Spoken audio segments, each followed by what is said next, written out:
The icebreaker can take on crevasses, hurricane-force winds and the coldest temperatures on the planet. But today it meets its greatest challenge, London traffic.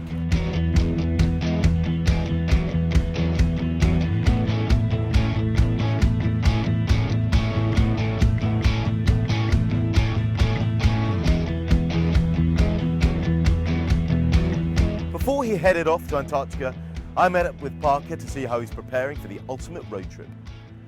So there's going to be 5 of you in this truck. I mean, there's you and I on the back seat now. There'll be 3 of you on the back seat in polar gear. No, so there's going to be. We actually have a pod that we're going to stick on the back. Right. It's sort of like a box with 2 seats in it, and that's going to produce some extra space basically for us to spread out a bit.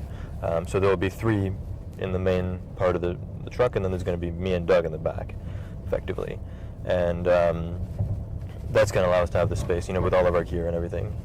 Still pretty cheap by a jowl. I mean, is that part of it going to be quite good fun? I've gone on road trips with my mates before. What kind of music are you guys going to play? Is it? Yeah, I mean, it's only something that I've just recently started thinking about, which is what is it going to be like to drive for 10 days on the ice? Because there's a lot of science that needs to be done, so we're going to be fairly busy.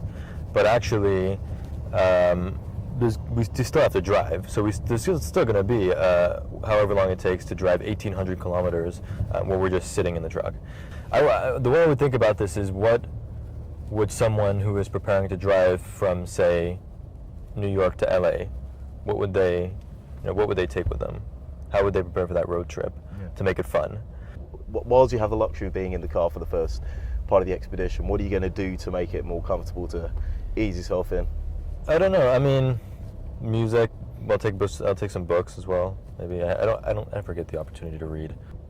Hunger Games is good fun if you fancy a bit of a light. Maybe I should. You know what I should do is start reading the book version of movies that were based on books, which I never do. I always just go watch the movie, and I have a number of friends who just hate me for that.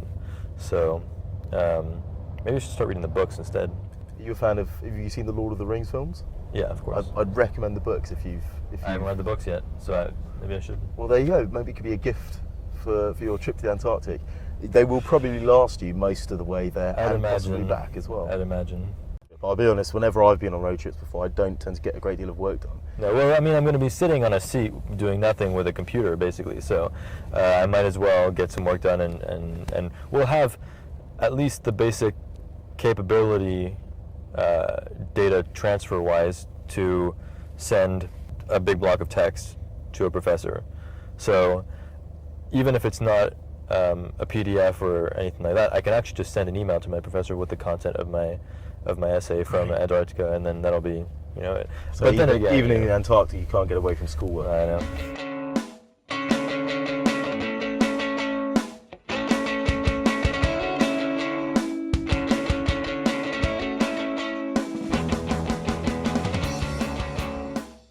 For the box on the back, the seats will be facing each other this way. There'll be a little. So you have to watch Doug for 10 days from that closer distance. Have you guys been on? I mean, obviously been on expeditions before, so we've been on 3 expeditions to the North Pole together.